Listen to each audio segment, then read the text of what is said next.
Welcome back, Wargamers, and we have another installment of the solo Kingdom Death campaign. The survivors of Magrathea kind of reeling off their last hunt of a screaming antelope, having lost both Mars and Jupiter. So we are into a bit of a rebuilding phase, and we're going to take this one nice and easy. Just go after a level 1 white lion. We have a couple ringers on the team here. We have Amy the Twilight Knight going to be coming by. Not going to be using the Twilight Sword this time around because I don't want her to vanish just yet. And I'm a Human is going to be using her Sword of Silence. And then alongside them, we have a couple of new folk. So, well, not new folk, but we also have Vesta coming along. And she will be using the Katars and a Founding Stone and Catgut Bow. And then we have given our newcomer Mercury the Rawhide gear, and Cat Eye Circlet and the King Spear. But he also has the Lucky Charm, and we might start using him to build up towards the Fist and Tooth Mastery. So we got ourselves a level 1 White Lion hunt. This is going to be quick, this is going to be brutal, and hopefully we're going to get lots of resources. Because we do need to rebuild a little bit so we can start getting ready for the next gear checks coming up. So, let's begin. As usual, top to bottom, so we'll start with Vesta, and the very first event is the White Lion Cub. The survivors find a White Lion Cub. They may choose to slay the cub. If they do, each survivor gains 1 basic random resources, and we roll on the event below. Well, I think at this point, compassion is being trumped by necessity. That cub is going down. So we will get those resources and then find out what happens. So the 4 resources we're going to get, we're going to get a broken lantern, some hide, some more hide, and questionable things. Oh, we don't know what that is. Next up, we're going to find out what happens here on virtually anything but an 8+. We are going to be starting the hunt right away, so this is a very, very short hunt. So let's find out what happens. Lantern. Okay, so in this case, nothing is going to happen, and everyone is just going to move up 1. We'll have Mercury start off the next hunt, and we are going to get the lion sculpture. So, crudely arranged effigy stands before the survivors, decorated with small metal trinkets, human fingers, and stuffed with dried tall grass. Their quarry sculpture confounds the survivors. The survivors gaze at the arrangement, attempting to glean the substance of White Lion's bizarre inhuman intelligence. Each survivor gains 1 understanding and 1 insanity. And then we're going to roll a random hunt. With that understanding, Amy is actually going to reach a insight moment here for understanding. And going to be rolling on the Epiphany. So you dream, before toiling silently, a strange creature with the imprint of a human face sculpts stone faces into the ground. You must meet its concave gaze and wake, gain the following ability, and roll on the table below. So she gets to explore, so when she rolls on the investigate table, add +2 to the roll. Okay. And let's find out what she actually gets out of this. So a 1. So reroll 1 hunt event result this hunt phase. It would have been nice to get the accuracy or the evasion, but yeah, whatever. She might be leaving soon anyway. So let's find out what the hunt event is. So as usual, whites are the 10s, golds are the 1s, and we're going to get 71. And that's going to be a found relic. Amidst the endless stone faces, the event revealer notices an unusual object on the ground. The event revealer investigates and rolls a d10. If the settlement has records, add +6 to the result. So we're going to find out what we're looking at. So the settlement does have records, so I am going to be adding +6 to this result, which means I'm guaranteed a 5+, so 6, plus another 6, so 10+. You find a mask with living lips. If you return to the settlement with the mask, it quickly learns your language and shares its secrets before crumbling to dust.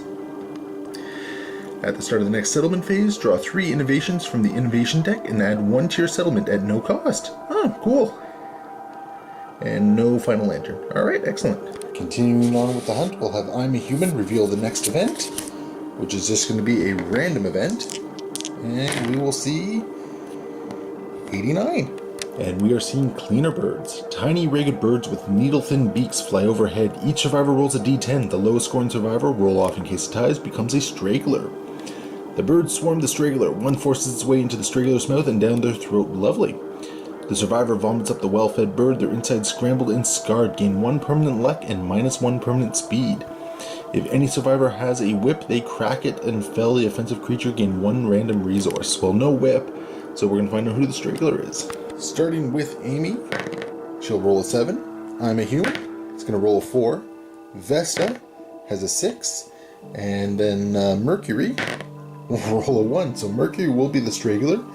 He is going to get +1 luck, which is actually kind of cool because I want him to be our fist and tooth specialist. So he's actually going to be getting a critical hit now on a, let's see, 9, 7, on a 7+ now with the lucky charm. So that's actually kind of cool. But his speed is down by 1, which is kind of unfortunate. So he's not going to be hitting as much. Also, the irony is not lost on me that my survivor named Mercury is now getting slower. But hey, it is what it is. And that will bring us to the Lion Showdown. Showdown board is all set up. So we have a couple tall grass, we have some acanthus plants, and then we do have 1 survivor corpse, as the level 1 white lion is ready to enter into the showdown. So we're going to start off with him. So we're going to start off with the white lion, and he is going to size up. So it's going to be a random threatened field of view. So 1, 2, 3, 4, 5, 6, 7, 8, 9, and 10 is a reroll. That's a reroll. 1.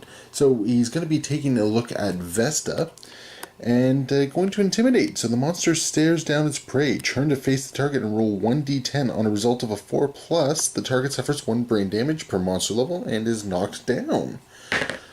So that's going to be some brain damage, and Vesta is unfortunately knocked down. So that is how we're starting off this fight. The other downside of that is that it means that the line did not move further up. So I'm kind of stuck trying to figure out what I'm going to do here.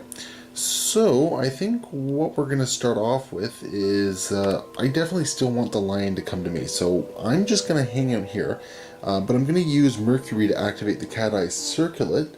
And we're going to take a look at the first 3 monster locations. So we're going to get the Strange Hand, the Beast Brow, and the Glorious Mane. Okay. So this is some interesting options here. I think what I'm going to do... Yeah, so we're gonna keep it in this order right here. And put them back on the stack. He's going to hang out there. We're going to go into Amy's turn, and she is going to attempt to. Oh, you know what? No, not Amy. We're going to go into I'm a Human's turn, and she's going to use Encourage to get Vesta back up, and then she's just going to hang out there. I think actually. No, she's within 6, so she's actually going to use her bone darts to try and whack the lion. Oh, no she's not, because I know what I'm going to do. And then we're going to go into Vesta's turn, and she's actually going to use the Founding Stone. She's going to use the ability that does the automatic critical wound, which as we saw was the Strange Hand. So it's going to do a critical wound. We'll get rid of that. And then she is going to spend the 1 survival to gain +1 permanent strength and put the Strange Hand as a persistent wound. So that'll be first blood against the lion right there. And she gets +1 strength. And we're just going to skip ahead. Amy's not going to do anything, so we're going to move into the next lion turn, and we are going to get Bat Around. So it's going to be the closest threat facing in range, which is any one of these fellas. And so he's going to move forward, which is 6. So 1, 2, 3, 4, 5. And he's going to go after Amy, just because I like to use her as my tank. So it's going to be accuracy 5+, then she has a natural, natural 1 evasion. She's in the grass. Oh, she has a natural 2 evasion, plus the grass, so natural 4, so 9. So basically he's going to need lanterns to hit on this one, which he did not get for either of them. So Bat Around is just going to go into the AI deck, and we're going to go back into the survivor's turn. We're going to start with... Mercury again, and he's just going to use his Cat Eye Circlet. Well, no, he's not actually. We're going to go with Vesta, and she's just going to go 1, 2, 3, and she's going to swing into the white lion with her guitars, and she's going to need 6 pluses to hit. and she's going to miss with both. So that was kind of useless there. So what we're going to do then is we're going to move in with I'm a Human. She's going to move around the side there, just start getting into position. And she's going to do the same with the Sword of Silence, needing 5 pluses. Oh, good grief. The rolling is not going well so far for me. Actually, I'm a Human only needed 4 pluses because she actually has +1 accuracy. Still, it's going to miss, but you know what? It is what it is.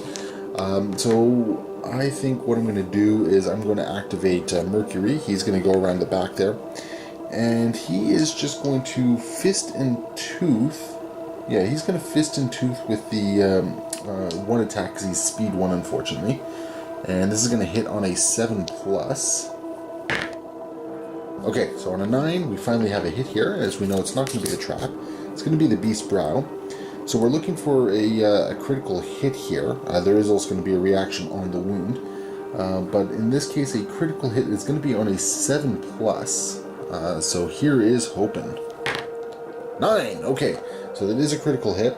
So it's going to be -1 accuracy token, so the lion's going to be hitting a little bit less often. But there is, however, going to be a wound reaction.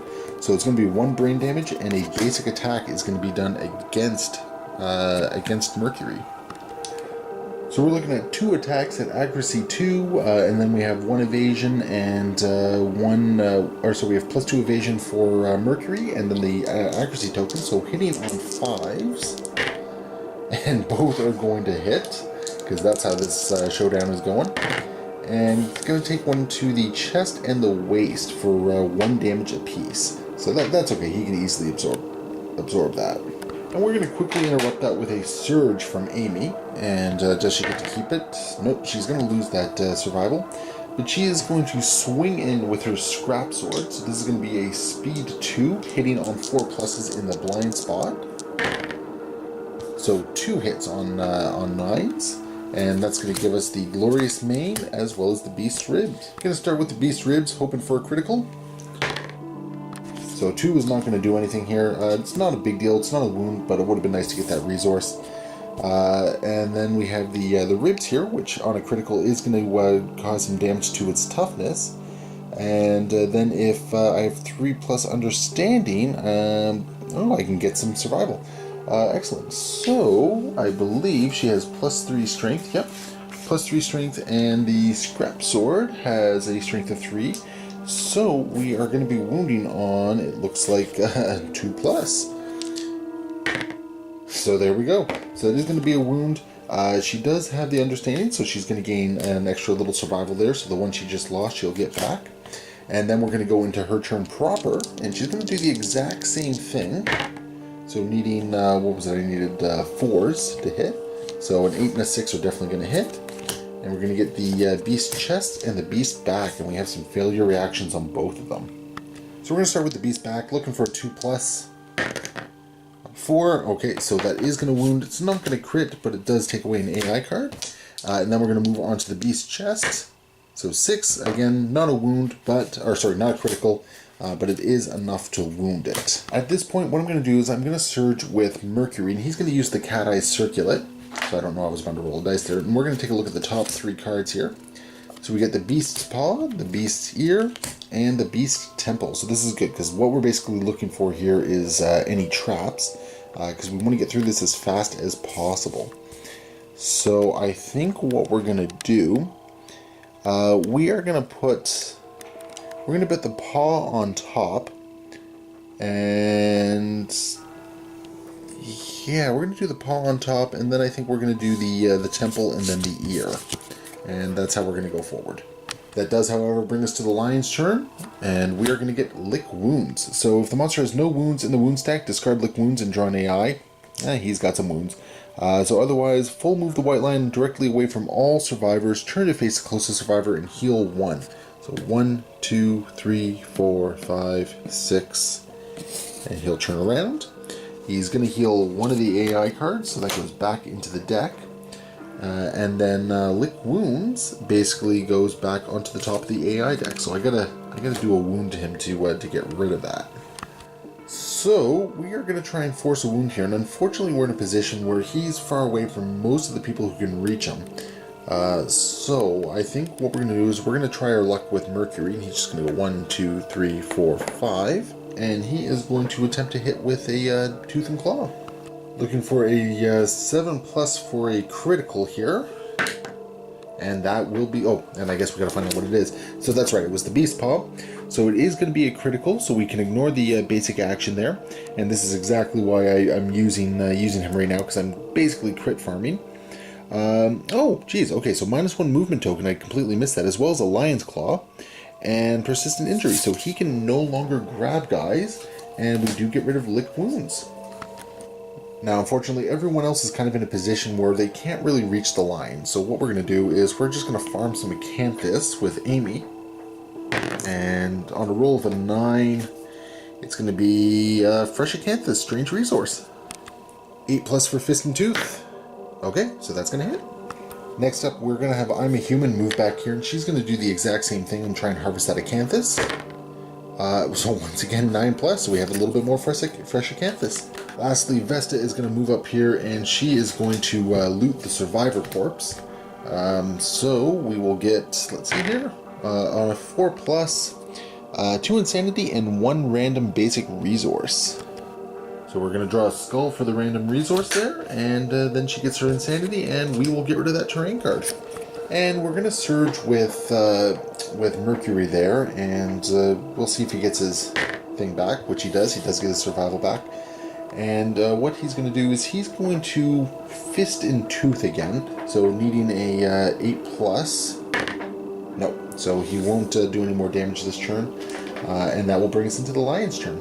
So the Lion is going to draw a mood. He is enraged, so when this comes into play, draw an AI card. This also stays in play. While enraged is in play, the White Lion gains 1 damage token per monster level. Okay, so he's dealing extra damage. And when a survivor suffers any dismembered severe injury or is killed, discard Enraged. Well, I mean, I kind of want to get rid of Enraged, but at the same time, I kind of don't because of the way in which I do. So anyway, the next card is going to be Claw. So he's going to do the closest threat facing in range. So he's going to look at Mercury there. And he's going to do a Speed 2, Accuracy 2, and 2 damage at this point. So we're looking at 5s to hit because of the various modifiers. And he'll whack him twice. And let's see what we got here. So we got the waist and the hands. So he'll absorb both of them. That's going to be light damage on the waist because of some existing damage. And then the hands, he'll be out of armor. But all in all, we are okay there. And that's going to bring us into the Survivor's turn. We are going to start with Mercury, who is going to use the Cat Eye Circlet. So once again, we're looking for that trap. So we got the temple, the ear, and the maw. So okay, so not too bad with all of these here. Doesn't look like there's any additional resources we can gain from any of this. So I'm not too concerned with what order it is. I think I'll do the ear first, followed by the temple, then the maw. So, and then he's just going to move back into the tall grass just to make things a little bit easier. And we'll have Amy move up her 3 spaces, and she's going to swing in with the Scrap Sword. 5 pluses to hit. So 6 and a 1, so only 1 hit. And we're going to be getting him in the ear, as we determined. So if I do crit, that is going to be another -1 accuracy token, which would be fantastic. Otherwise, wounding on a 2.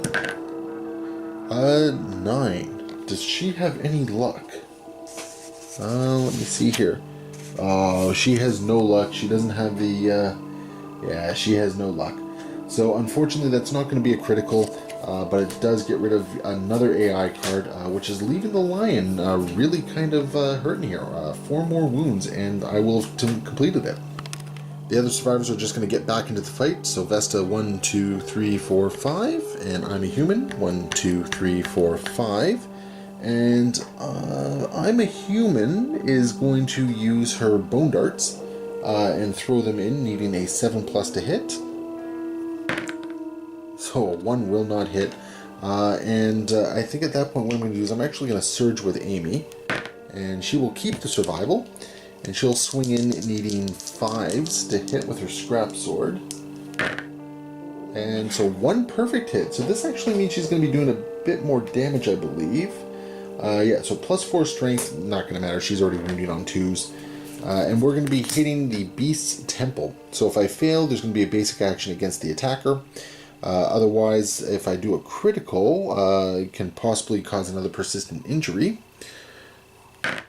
So 2, no persistent injury, but that is another wound, which just makes things a little bit easier for us as we go into the Lion's turn. Lion is going to draw a bat around, so closest threat in closest threat facing in range. Oh, okay, so because it's facing, he is going to go after Mercury again. So 1, 2, 3, and then look at Mercury like so. And he's going to attempt to bat around, but going to need lanterns to wound here. So nothing. So that is the end of the Lion's turn. And I think what we're going to do is we will have Mercury surge, and let's see if he keeps the survival. Nope, he's going to lose it. But he's going to Cat Eye Circulate, and we're going to see the maw, the straining neck, and the soft belly. So I'm going to put the soft belly on top just for the chance of getting a resource. And then we will activate with Mercury, and he's just going to go 1, 2, 3, 4, 5, and he is going to Fist and Tooth into the Lion, and needing 6, 7 pluses to hit. Nope. So what we'll do is we'll bring in I'm a Human, and she's going to swing in with the Sword of Silence, and she's going to need 4 pluses here. So 1 hit, so we know we're getting the soft belly, so looking for a crit here. It's not a crit, but it is enough to wound it. So that is another 1 down, so 2 more to go. And then we're going to have Amy come into the back here, and she's going to use her scrap sword, needing 4s. So 1 hit, giving us the Beast's Maw. 2 plus, Lantern, so it's a critical actually. So it's going to be a persistent injury. And roll a d10 on a 5 plus, the White Lion's jaw flies off its face. Ooh, lovely. So let's see here. 9. So the attacker gains 1 courage and 1 survival. And we are down to 1 more wound, and we win. So we're going to have Vesta come in onto the grass there, and she's going to use her Katars, needing 7 pluses to hit. Nothing. So I'm just wondering here. I think what we're going to do is we're going to surge with I'm a Human, and she's going to swing in again, and she's going to miss. Oh, okay. And that's going to bring us to the end of the survivor's turn. So we're going to go into the White Lion's turn. He's just going to do a basic action. So in this case, he is just going to swing in against Vesta, who's in the tall grass. So needing 5 pluses to hit. Going to hit both times, and it's going to be the head and the hands for 2 damage apiece. So she'll absorb the damage in the head because she does have the antelope mask, and then she's going to use a dodge to get rid of the hands, and then she's actually going to surge with the Katars, and she's going to hit both times this time, and we're going to get the straining neck and the Beast's heel. So neither of them actually give us a resource here. So we're just going to try the straining neck just for fun. So she's going to be wounding on, let's see, 3 plus, 5. So that's a wound, and that is the end of the White Lion. So as the hunt comes to an end, we do get 4 resources of each. So starting with the basic, we're going to get a question, broken lantern, monster organ, and hide. Alright, excellent. So not a bad selection there at all. I would have liked a couple more hides because I want to start making some lantern. I would have also liked some more broken lanterns, but it is what it is. And for the White Lion, we're going to get some white fur, great cat bones, some more white fur, and lion claw. So a fairly solid haul, all things considered. As our survivors return, we do have one quick thing to take care of before anything else, and that is the final results of the found relic. So I'm going to get to draw 3 innovations and choose one at no cost. So let's find out what we get. So Hovel, Nightmare Training, and Bloodletting. Okay. I think what I'm going to do, as much as I like the idea of nightmare training and the ability to get a whole bunch of weapon proficiencies, I think I'm going to go for Hovel, because it does increase my survival limit, gives me some survival on departure, and I think this is also what I need in order to start getting some saviors, which might be kind of cool. So let's go with Hovel. So all 4 survivors are going to return. We're going to gain endeavors. Now, something I forgot last time, in addition to the endeavor I get from cooking, I'm a Human actually also has a one of her one of her arts or something like that. Oh no, it's not her arts. She has Tinker from Understanding, which grants her an additional endeavor. So I will have 6 endeavors to play with as we go forward. So let's take a look at the timeline now. So we have no event on this year's timeline, so it's just going to be a story event, and we are going to get the Elder Council. So the elders of the settlement gather to reminisce over their hard-won scars, count the total number of hunt XP among all survivors, add the bonuses, and consult the table. Alright, so let's see, what are my bonuses? I have record, so I'm going to be adding plus 10 to whatever I roll here. So I'm going to take a quick second and find out what my hunt experience is. So I have 24 hunt experience. I'm going to be adding 1d10 to this. So, let's see. So I guess, what am I doing? I'm rolling a d10 plus 24. Okay, so best I can get is 24 to 34. So that puts me firmly in the 21 to 50. So, minus 1 endeavor. Okay. One of the elders recalls a story about a bizarre lion it met on a dangerous hunt. The monster was mourning and its paw held a tattooed human hand. Add the Beast of Sword. Oh, cool. Okay, that's a legendary monster. You will find its rules in the Legendary Monster Story event page. Okay, I think I might know what I'm hunting next. Alright, so that's kind of a cool event.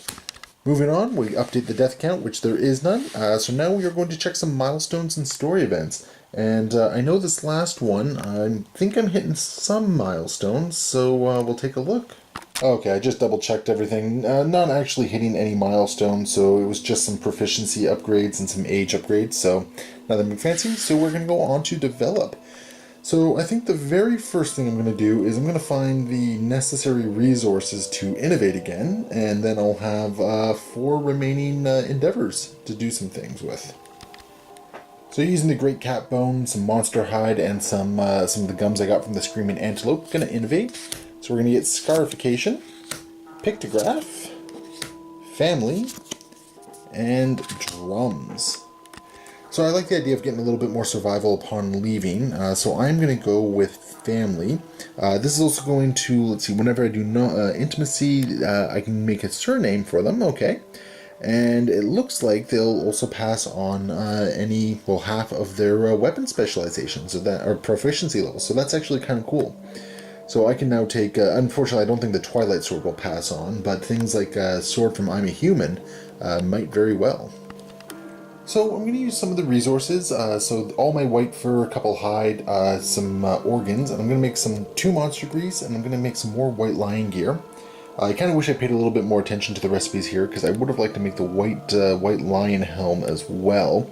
But I used the Great Cat Bone early on, but you know what, I'm going to be hunting a legendary white lion, so I feel pretty good about getting that going forward. So I do have the gauntlet and the white lion boots.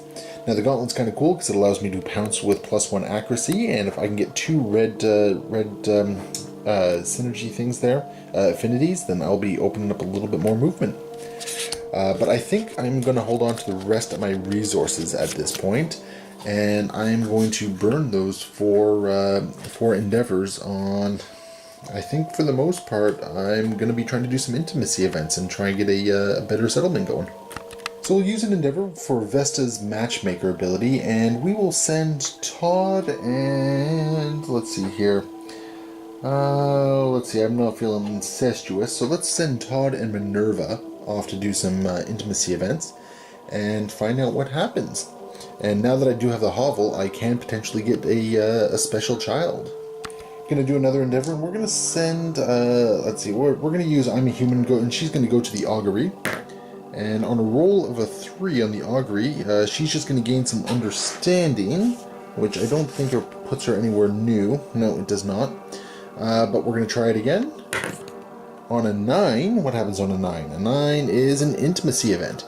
Okay, so we're going to send I'm a Human and, let's say, Mercury to try and have a kid, because that way it can pass on some sword skills. Looking to expand the community. So 6 and 6. So either way, it is going to be another child coming in. Really hoping to get double lanterns so I can get a savior. Oh, so close. Oh. No, instead the settlement gains +1 population and +10 survival for each of them. So Mercury and I'm a Human just gain 10 survival. Oh, I wanted a savior. So that's unfortunate. But it is what it is. And I'm going to send I'm a Human back to the augury again. And we are going to... Oh, I just realized I should be adding +1 to my rolls on the augury before her. And we're going to get a 7, adding +1 for 3+. So that is another intimacy event. And, oh, what the hell, you know, Mercury and I'm a Human are getting busy again. Come on, double lanterns! No, so close again. Well, no, it's not really, but you know what I mean. So that is going to be another child. So this has been a rather good set of events for me. I just brought 3 more children into the settlement, 2 of them with some sword proficiencies already. So I'm going to get them quickly put together. But in the meantime, that is the end of this settlement phase. We are going to move on. Thank you so much for watching. Hopefully you guys are still enjoying this as we move into Lantern Year, what is that? Lantern Year 9, I think, in the settlement of Magrathea. Yeah, we're going to be going into Lantern Year 9. Oh, look at that. We also have a Nemesis encounter for Lantern Year 9. So it looks like I'm not hunting a white lion next time. We're going to be hunting, well, not hunting, but we're going to be fighting another Kingsman. So that should be fun and exciting. So hopefully you guys will join me for the next installment, Lantern Year 9 of the Solo Kingdom Death Campaign. Thank you very much for watching. As always, be sure to leave a comment below. Let me know what you like, what you don't like, and be sure to like and subscribe for more content. And as always, happy wargaming.